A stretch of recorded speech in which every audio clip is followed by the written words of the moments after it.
تقاضا ہوتا ہے نماز باجماعت کا، اور ہم ایسے ماحول میں رہ رہے ہیں جہاں کسی کو فکر نہیں ہے، تو ہمارے دل میں بھی رکاوٹیں پیدا ہو جاتی ہیں۔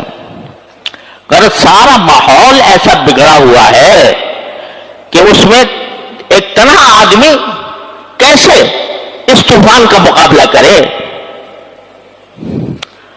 تو یہ دعا اللہ تعالیٰ نے تلقین فرمائی۔ ارے بھائی، اگر مشکل پیش آ رہی ہے، دشواری ہو رہی ہے، پریشانی ہو رہی ہے، تو کیوں ہم کو نہیں پکارتے؟ کیوں ہم سے نہیں کہتے؟ کہو ربنا آتنا من لدنک رحمتا وہیئ لنا من امرنا رشدا۔ اے اللہ، میں گر گیا ہوں اس ماحول کے اندر، ظلمتوں کا ماحول ہے، تاریکیوں کا ماحول ہے، گناہوں کا ماحول ہے، میں گر گیا ہوں، مجھے بچا لے اس سے۔ تو آپ مانگو گے، صدق دل سے مانگو گے، اخلاص کے ساتھ مانگو گے، تو ممکن نہیں ہے کہ رد ہو جائے۔ کوئی دعا اگر آدمی دنیا کے کسی مقصد کے لیے مانگتا ہے نا، یا اللہ مجھے فلاں ملازمت دے دے، فلاں منصب دے دے، تو وہ ضروری نہیں ہے کہ تمہیں وہ مل جائے۔ کیوں؟ اس لیے کہ جب اللہ تعالیٰ دیکھتے ہیں کہ اس بندے کو اگر یہ منصب دے دیا تو یہ اس کو خراب کرے گا، اس کے اندر تکبر پیدا ہو جائے گا، یہ دوسروں کے ساتھ ظلم کرے گا، نہیں دیتے اللہ میاں۔ اس لیے نہیں دیتے کہ تمہارے مصلحت کے مطابق نہیں ہوتا۔ لیکن اگر تم اللہ سے دین مانگو، صلاح مانگو، گناہوں سے بچنے کی توفیق مانگو، طاعات اور عبادات کی عمل کرنے کی توفیق مانگو، اور صدق کے دل سے مانگو، تو کیا وجہ ہے کہ اللہ میاں قبول نہ کرے؟ دشمنی ہے تمہارے ساتھ اللہ میاں کو۔ تو اس لیے یہ سبق دیا جا رہا ہے کہ جس طرح وہ گر گئے تھے دقیانوس کی سلطنت میں، کفر و شرک میں گر گئے تھے، موت سامنے کھڑی ہوئی تھی، لیکن انہیں ہمیں پکارا، ہم نے ان کو اس طرح معجزانہ انداز میں اس ظلم و ستم سے بچا لیا۔ تو اس لیے جب کبھی یہ شیطان کا دھوکہ دل میں آئے کہ بھائی، اگر بعض لوگ کہتے ہیں جی اگر ہم صحابہ کرام میں کے زمانے میں پیدا ہوتے، میں نے جگہ جگہ قرآن کریم میں فرمایا ان اللہ علی کل شیء قدیر، کیا میری قدرت پر بھروسہ نہیں تھا؟ کیا میری رحمت پر بھروسہ نہیں تھا؟ کیوں نہیں مانگا مجھ سے اخلاص کے ساتھ؟ کیوں نہیں مانگا؟ کوئی جواب ہوگا؟ لہذا اگر کبھی یہ خیال آئے، ایک آدمی ہے کسی گناہ میں مبتلا ہے، نہیں چھوڑا جا رہا اس سے، تو یہ تو کرے کم سے کم روز مانگے، چلتے پھرتے مانگے، اٹھتے بیٹھتے مانگے، یا اللہ میں پھنسا ہوا ہوں، اپنی رحمت سے مجھے سے نکال دیجیے۔ کوشش بھی کرے اور اللہ سے مانگے بھی۔ دیکھو ان حضرات نے یہ نہیں کیا کہ وہیں بیٹھے رہتے اسی ماحول کے اندر، اور ماحول میں بیٹھ کر مانگتے اللہ میاں سے کہ مجھے نکال دے ان میں سے۔ اپنی جتنی استطاعت تھی بھاگ کے غار میں گھس گئے، اتنا کر سکتے تھے نا، یہ اپنے حصے کا کام انہوں نے کر لیا، باقی اللہ پہ چھوڑ دیا۔ ربنا آتنا من لدنک رحمۃ وہیئ لنا۔ یہی تم بھی کرو، جتنا تم سے ہو سکتا ہے اتنا قدم بڑھاؤ، اور پھر اللہ کو پکارو، اپنے پروردگار کو پکارو، کہو ربنا آتنا من لدنک رحمۃ وہیئ لنا من امرنا رشدا۔ اس کے باوجود تو دیکھنا تم انشاءاللہ ثم انشاءاللہ تمہاری زندگی میں انقلاب آ جائے گا۔ اور اگر بالفرض نہ آیا، جبکہ تم نے کوشش بھی جاری رکھی تھی اور اللہ سے مانگتے بھی رہے تھے، تو کم از کم اللہ میاں کے سامنے یہ کہنے کو تو ہوگا کہ اللہ ہم نے تو مانگا تھا آپ سے، ہم نے کوشش بھی کی تھی، مانگا بھی تھا۔ تو اللہ میاں اس کو نامراد نہیں کرتے ہیں۔ لیکن نماز رات کی نماز فرمایا لا بد من صلاۃ باللیل، ضرور ہونی چاہیے، اور کسی مومن کو وہ چھوڑنی نہ چاہیے۔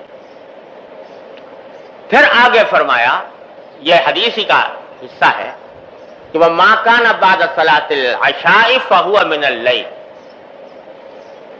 کہ نماز عشاء کے بعد جو بھی نماز پڑھی جائے وہ صلاۃ اللیل میں داخل ہے، کہ آخر شب میں اٹھ جائے۔ لیکن اگر اس کی عادت نہیں پڑی یا کوئی عارض درپیش ہے تو نماز عشاء کے بعد اور وتر سے پہلے اور عشاء کے بعد کچھ رکعتیں پڑھنے کا معمول بنا لے، بنیت تہجد، بنیت صلاۃ اللیل۔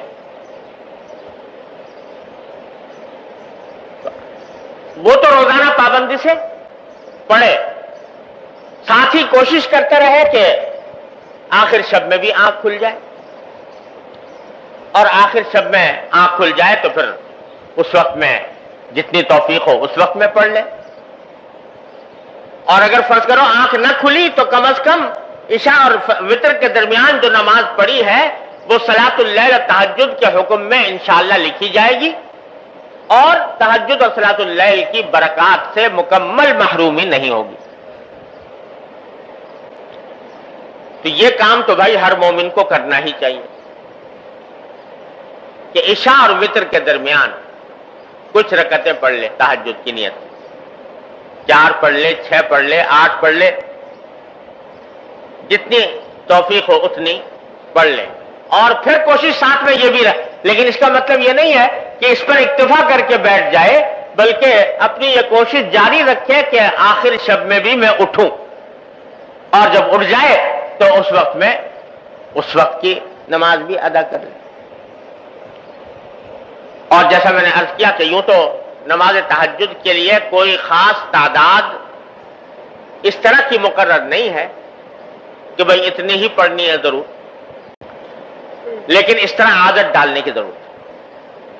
اور یہ جو میں نے عرض کیا کہ آخر شب میں اٹھنے کی کوشش کرے، اس کے لیے حضرت والا نے ایک اور، ہمارے حضرت والا حضرت قبول الامت قدس اللہ تعالیٰ سرہ کا عجیب یہ مزاج تھا کہ کمزور سے کمزور اور بے ہمت سے بے ہمت آدمی کے لیے بھی کچھ نہ کچھ نسخہ تجویز فرما دیتے تھے، کہ کوئی یہی نہیں کہ با ہمت بڑا طاقتور اور مضبوط آدمی ہو تو وہی عمل کر سکتا ہے، نہیں، جو کمزور ہیں، بے ہمت ہیں، ان کے واسطے بھی کوئی نہ کوئی آسان نسخہ ایسا تجویز فرما دیتے تھے کہ عمل کر لیں تو انشاءاللہ اس کا کچھ نہ کچھ نفع ان کو ہو جائے۔ تو حضرت نے فرمایا جن لوگوں کی کو آخر شب میں اٹھنے کی عادت نہیں ہے تو وہ ایک کام کر لیں۔ فرما دیتے کہ اکثر ایسا ہوتا ہے کہ رات کو سوتے سوتے کسی نہ کسی وقت آدمی کی آنکھ کھل جاتی ہے،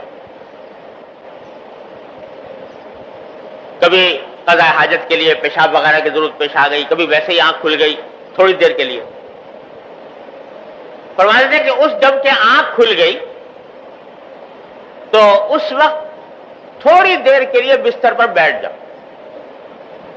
کیا تو میں نہیں کہتا کہ جاؤ جا کے وضو کرو اور نماز پڑھو، لیکن ابتدا میں جب آنکھ کھلی تو تھوڑی دیر کے لیے بستر پر بیٹھ جاؤ، اور بیٹھ کر یہ سوچو کہ یہ وہ وقت ہے جس کے بارے میں حدیث میں آیا ہے کہ اللہ تعالیٰ کی طرف سے پیغام آ رہا ہے، اعلان عام ہو رہا ہے کہ ہے کوئی مغفرت مانگنے والا جس کی میں مغفرت کروں۔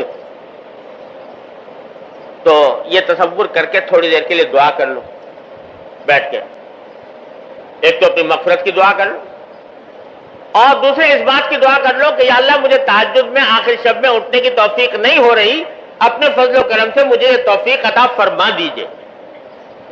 فرمایا یہ دعا کرو، پڑھ کے سو جاؤ۔ حضرت فرماتے ہیں اگر اتنا ہی کر لو تو جو آدمی یہ کام کر لے گا پابندی سے تو انشاءاللہ اللہ تعالیٰ کی طرف سے اس کو توفیق ہوگی، اور ضرور ہوگی انشاءاللہ، اگر پابندی سے یہ کام کر لے۔ تو ہمارے حضرت والا حضرت قبول الامت قدس اللہ تعالیٰ سرہ فرماتے تھے کہ حقیقت کا مزاج یہ تھا کہ وہ لوگوں کو لانے کے لیے آسان سے